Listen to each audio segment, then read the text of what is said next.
दोस्तों हर दिन हमारे साथ कुछ ऐसी घटनाएं घटित होती हैं जिन्हें हम कोइंसिडेंस कहकर भूल जाते हैं, लेकिन हर दिन की इस घटनाओं में कुछ घटनाएं ऐसी भी होती हैं जो हमारे दिमाग को हिलाकर रख देती हैं। आज की इस वीडियो में हम आपको 10 ऐसे ही कोइंसिडेंस के बारे में बताने वाले हैं जिन्हें देखकर आपको विश्वास ही नहीं होगा कि ऐसा भी सच हो सकता है। नंबर 10, एक थे जॉर्ज हैंडल और दूसरे थे जिमी हेनरी। दोनों की एक बार इस तस्वीर को ध्यान से देखिए, आपको लगेगा कि दोनों ही फोटो एक ही व्यक्ति की है, लेकिन इनके बारे में सुनकर आपके होश उड़ जाएंगे क्योंकि इन दोनों व्यक्तियों का जन्म अलग अलग सदी में हुआ था, लेकिन दोनों का घर एक दूसरे के पड़ोस में ही था। सबसे मजेदार और चौंकाने वाली बात तो ये है कि दोनों ने ही संगीत को दुनिया में काफी योगदान दिया है। इन्हें देखकर तो ऐसा लगता है जैसे कि एक बार इनका जन्म एक घर में हुआ तो दूसरी बार इनका जन्म पड़ोस के दूसरे घर में हुआ। नंबर 9, ऐसा ही एक कोइंसिडेंस आपके दिमाग की बत्ती को बुझा देगा। साल 1992 12 दिसंबर का दिन, ये वो दिन था जब हूवर डैम पर पाल बांधते समय हुई एक दुर्घटना में पहले मौत जॉर्ज टायरनी की हुई थी। इस एक्सीडेंट की सबसे बड़ी चौंकाने वाली बात तो ये थी कि इस एक्सीडेंट में जिस व्यक्ति की आखिरी मौत हुई वो जॉर्ज टायरनी का बेटा पैट्रिक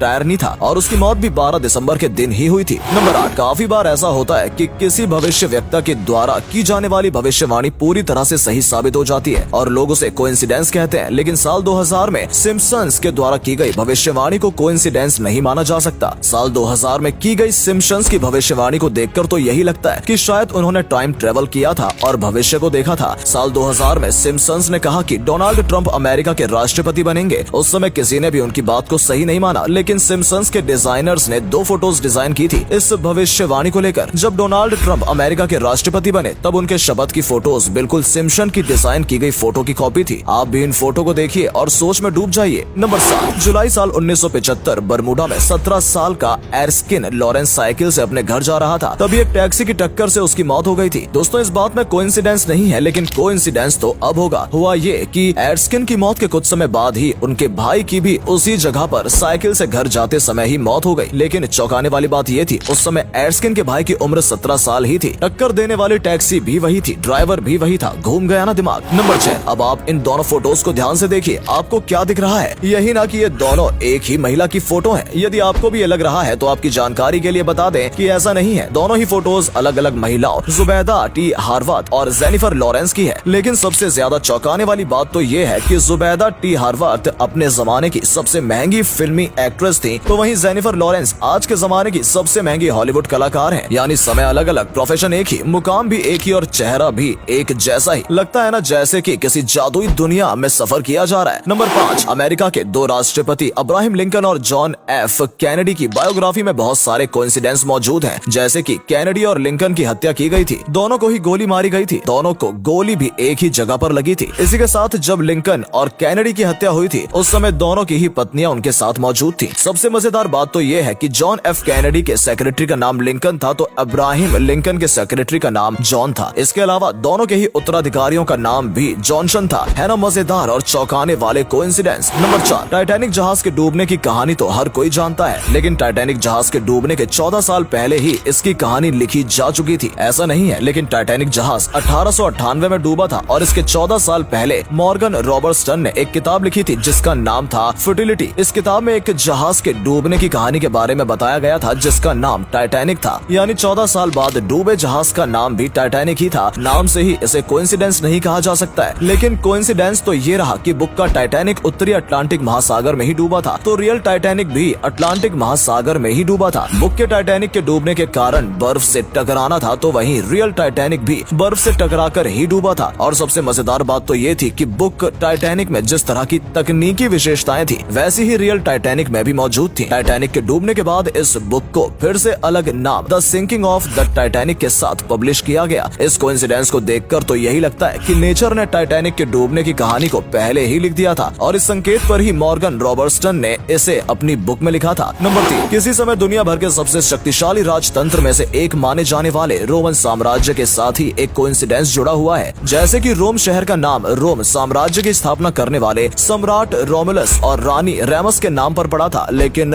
दोस्तों नाम का कोइंसिडेंस ये नहीं है, बल्कि नाम का कोइंसिडेंस तो ये है कि रोमन साम्राज्य के आखिरी राजा का नाम रोमुलस ऑगस्टुलस था। यानी रोमन साम्राज्य की शुरुआत भी रोमुलस नाम से हुई थी, तो वहीं इसका अंत भी रोमुलस नाम के राजा के साथ ही हुआ था। नंबर 2, अब इन दोनों फोटोज को एक साथ ध्यान से देखिए। क्या आपको भी यही लगता है कि दोनों ही तस्वीरें एक जैसी दिखाई दे रही हैं? यदि आपका जवाब हाँ है तो अब चौंकने और कोइंसिडेंस की बारी है। इसमें पहली फोटो एंजो फेरारी की है, जिन्होंने दुनिया के मोस्ट वैल्यूएबल और प्रसिद्ध कार ब्रांड फेरारी कंपनी की स्थापना की थी। दूसरी फोटो मेसल्ट ओजिल की है, जो कि एक जर्मन फुटबॉलर है। दोनों के बीच का कोइंसिडेंस ये है, एंजो फेरारी की मृत्यु साल 1988 में होती है और मृत्यु के एक हफ्ते बाद ही एंजो फेरारी की तरह दिखने वाले मेसल्ट ओजिल का जन्म हो जाता है। तो क्या ये माना जाए कि ये एक पुनर्जन्म की कहानी को सिद्ध करता है? आपका क्या मानना है? हमें अपना जवाब नीचे दिए गए कमेंट बॉक्स में जरूर बताइएगा। नंबर 1, कुछ चीजों के साथ ऐसा कोइंसिडेंस होता है कि देखने पर लगता है कि शायद ऐसा खुद से किया गया होगा, लेकिन दरअसल ऐसा खुद से नहीं किया जाता है, बल्कि हो जाता है। मैं प्यार की बात नहीं कर रहा कि प्यार ही किया जाता है या हो जाता है, मैं बात कर रहा हूँ फर्स्ट वर्ल्ड वॉर की। जी हाँ, फर्स्ट वर्ल्ड वॉर के समय ब्रिटिश सेना के पहले सैनिक की जिस जगह मृत्यु हुई थी, उस जगह से मात्र 6 मीटर की दूरी पर ही ब्रिटिश सेना के आखिरी सैनिक की भी मृत्यु हुई। दोनों की मौत का माइलस्टोन इस तरह से एक दूसरे के सामने लगा हुआ है कि जैसे लगता है कि शायद दोनों ही माइलस्टोन को एक दूसरे के सामने जानबूझकर लगाया गया था, जबकि ऐसा नहीं है। जब इसे बनाया गया था तब किसी का इस पैटर्न पर ध्यान नहीं गया। बाद में जब इसे देखा गया तब लोगों को लगा कि ये तो एक अजीब सा कोइंसिडेंस हो गया है। तो दोस्तों, ये थे दुनिया भर के कुछ कोइंसिडेंस। इन कोइंसिडेंस में आपका सबसे ज्यादा पसंदीदा कौन सा है और कौन सा आपको रियल लगा, हमें कमेंट करके जरूर बताइएगा।